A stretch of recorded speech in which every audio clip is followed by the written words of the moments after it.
ముఖ్యంగా హైదరాబాద్లో ఒక దొంగతనము ఒక గ్యాంగ్ చేయడం బంజారాహిల్స్లో జరిగింది. దానికోసం గాలింపు చర్యలు చేస్తూ ఉన్నారు హైదరాబాద్లో. అదేవిధంగా తమిళనాడు గురించి మనం ఇప్పుడు మాట్లాడబోతున్నాం. ఒకే ఒక్కడు సినిమా యాక్టరు ₹1 లంచం ప్రజలకు ఇవ్వకుండా, ఓటుకు డబ్బులు పంచకుండా, ఆయన యొక్క డ్రైవర్ కూడా కొడుకు టికెట్ ఇచ్చి గెలిపించుకున్నటువంటి చరిత్ర గల వ్యక్తి. ఆయనకు 2-3 రోజుల నుండి ఇబ్బందులు కల్పించడం జరిగింది. కేంద్రం సంబంధించినటువంటిది మ్యాజిక్ ఫిగర్ దాటలేదు కాబట్టి రకరకాల ప్రాబ్లమ్స్ తోటి ఆయనకు ఈరోజు లైన్ క్లియర్ అయినట్లు అర్థమవుతుంది. ముఖ్యంగా భారతదేశంలో ప్రజలకు ఓటుకింతని డబ్బులు ఇచ్చేటువంటి సంస్కృతిని మార్చేటువంటి ప్రయత్నంలో భాగంగా ఆయన ఒక పార్టీ 2 ఇయర్స్లోనే అధికారంలోకి రావడం జరిగింది. అంటే ఇక్కడ ఎంతోమంది ప్రయత్నం చేశారు. ఆంధ్రప్రదేశ్ లేదా తెలంగాణ గురించి చిరంజీవి గారు ప్రయత్నం చేసి ఆయనే ఒక పార్టీకి అమ్ముడుపోయాడు. కాంగ్రెస్కు ఒక పదవి ఇస్తే పార్టీని విలీనం చేసి వెళ్ళిపోయాడు. అదే పవన్ కళ్యాణ్ కూడా అలా వెళ్ళిపోతారనుకున్నాడు, కానీ ఆయన వెళ్ళిపోకుండా రకరకాలైనటువంటి విన్యాసాలు చేస్తూ ఏ రాజకీయ పార్టీ అయినా ఖచ్చితంగా ఎలక్షన్లో నిలబడి ప్రజల యొక్క ఓట్లను సాధించుకున్నప్పుడే ప్రజల్లో మన్నన పొందుతుంది. అదేవిధంగా రకరకాలైనటువంటి ఆంధ్రప్రదేశ్లో జగనన్న గారు తన తండ్రి పేరును, అదేవిధంగా ఆయన యొక్క మంచి గుణాలను పెట్టుకొని ఏదైతే తల్లి కాంగ్రెస్ నుంచి వాళ్ళను అందరిని నిలబెట్టేసి ఆయన గెలవడం జరిగింది. చెప్పిన మాటకు నిలబడని మడమ తిప్పనేటువంటి జగన్మోహన్ రెడ్డి రాజకీయాలు అంటే ఏం తెలియదు. ఓన్లీ సంపాదన తప్ప వేరే ఏం లేకుండా ఈరోజు ఆయన ఓడిపోయాడు. వీళ్ళు మోస్ట్ వాంటెడ్ క్రిమినల్లో అనుభవం లేనటువంటి వాళ్ళు రకరకాలుగా చేస్తున్నారు.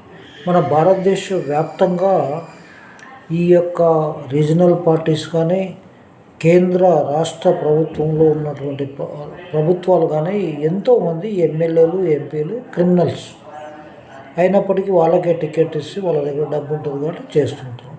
అదేవిధంగా ఇక్కడ మనం ఎలక్షన్ సరళిని చెప్పుకున్నాం. కేరళలో కాంగ్రెస్ వేణుగోపాల్ కాబోతున్నాడు ముఖ్యమంత్రి. అదేవిధంగా పశ్చిమ బెంగాల్లో జరిగినటువంటి అంశాల గురించి చాలామందిని మనం అధ్యయనంగా తెలిసింది ఏంటంటే, మమతా బెనర్జీ గారు నేను ముఖ్యమంత్రి పదవికి రాజీనామా చేయని భీష్మించుకుని కూర్చున్నారు. ఇక్కడ బీజేపీ వాళ్ళు చేసినటువంటిది చాలా ఫ్రాడ్ చేశారని ఆమె యొక్క నినాదం. ఫ్రాడ్ ఏ విధంగా చేశారంటే, స్టేట్ గవర్నమెంట్ ఎంప్లాయీస్ని ఎవరిని కూడా అందులో ఇన్వాల్వ్ చేయకుండా టోటల్ కేంద్ర ప్రభుత్వ ఎంప్లాయీస్నే బూతులుగా నుంచి ఎలక్షన్స్ వరకు అందరినీ పెట్టేసి వాళ్ళు అక్కడ వచ్చారనేది అభియోగమా నిజమా కాదా అనేది వేరే విషయం. అదేవిధంగా అస్సాం వచ్చేసారు బీజేపీని హిందూ రాజ్యాన్ని సాధించడంలో మోడీ గారు కృతార్థులయ్యారు. అదేవిధంగా ఇప్పుడు తెలంగాణను పట్టుదలలో పట్టారు.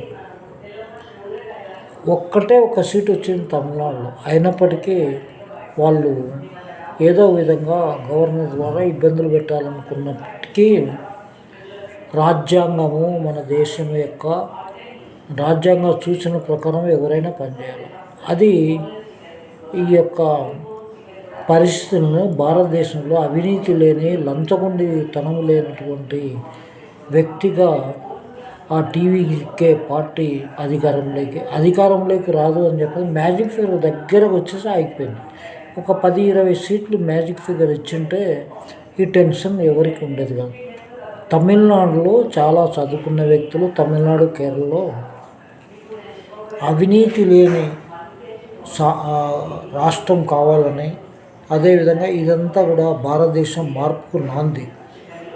ఇక్కడ ఓటుకు డబ్బులు తీసుకుంటాం కాబట్టి మేము పనులు చేయము, మేము సంపాదించుకుంటాం అనేటువంటి రాజకీయ నాయకులకు బుద్ధి చెప్పడమే తమిళనాడు యొక్క ఇక్కడ బీజేపీ అనేటువంటిది ఇప్పుడు ఫోకస్ చేసినటువంటిది కర్ణాటకలో కాంగ్రెస్ వచ్చింది, తెలంగాణలో కాంగ్రెస్.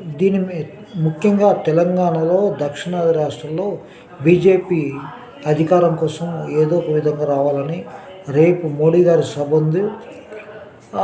ఇవన్నీ కూడా రకరకాలైనటువంటిది.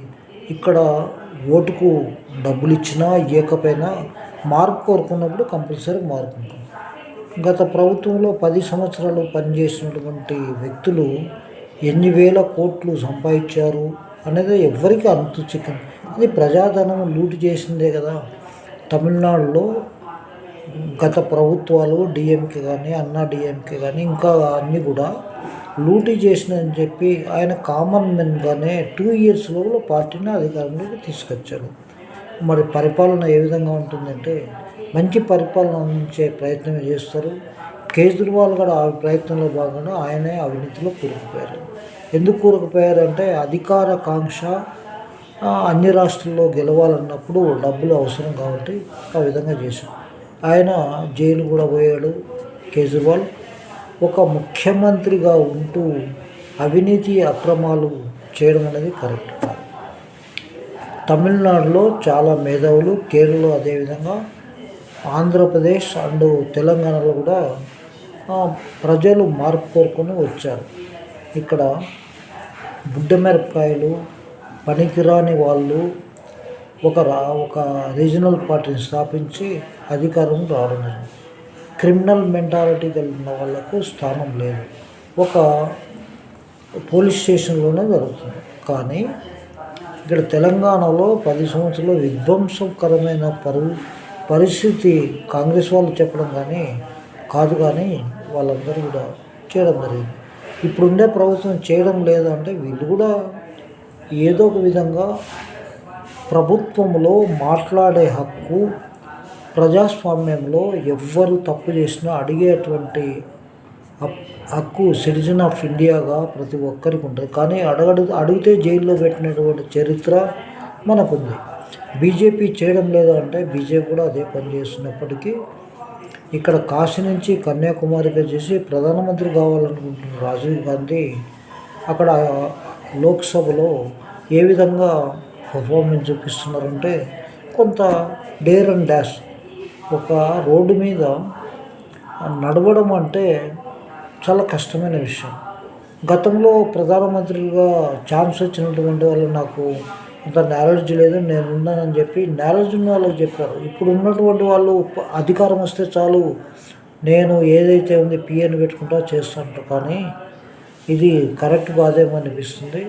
రేవంత్ రెడ్డికి ఎంత నాలెడ్జ్ ఉన్నప్పటికీ, కొంత నాలెడ్జ్ తక్కువైనప్పటికీ అందరితోటి సమన్వయంతో ముఖ్యమంత్రి కావడం జరిగింది. అదేవిధంగా ప్రధానమంత్రి నరేంద్ర మోడీ, వీళ్ళిద్దరికీ పోలిక ఎందుకు చెప్తున్నాం అంటే నరేంద్ర మోడీ గారికి ఆయన కూడా చాలా ప్రాబ్లం ఉంటుంది. దక్షిణాదిలో వెంకయ్యనాయుడును, ఎంతో మేధావి అయినటువంటి వెంకయ్యనాయుడు తిరస్కరించి ఇంటికి పంపించారు. ఆయన ఇంటికే పరిమితం అయిపోయాడు. అదేవిధంగా కేసీఆర్ కానీ మోడీ కానీ ఇద్దరిది ఒకటే పాలసీ. ఆ పాలసీలో భాగంగా 3వసారి మోడీ గారు గెలిచారు. కేసీఆర్ గారు తక్కువలో ఓడిపోయాడు. ఎందుకు ఓడిపోయాడంటే తెలంగాణ ప్రజల యొక్క ఆదాయాన్ని తీసుకెళ్ళి వేరే రాష్ట్రాలకు పెట్టి దేశ్కి నేత ప్రధానమంత్రి కావాలనుకున్నప్పుడు ఈ విధమైన ప్రాబ్లం. అదేవిధంగా మార్పు అనేది భారతదేశంలో వస్తుంది కాబట్టి ఆర్థిక వ్యవస్థ ముందుకు పోతుంది. యుద్ధం వల్ల సామాన్య ప్రజలు ఏ విధంగా ఇబ్బంది పడ్డారు, ఇప్పుడు యుద్ధము ఒక ముగింపు దశకు వచ్చినప్పుడు ఏ రేట్లు కూడా తగ్గడం లేదు. దీన్ని ప్రభుత్వం దృష్టి పెట్టాలి, state and central. Thank you very much. నా పేరు వై చెన్నకేశ్వర రెడ్డి, సామాజిక కార్యకర్త. Thank you very much.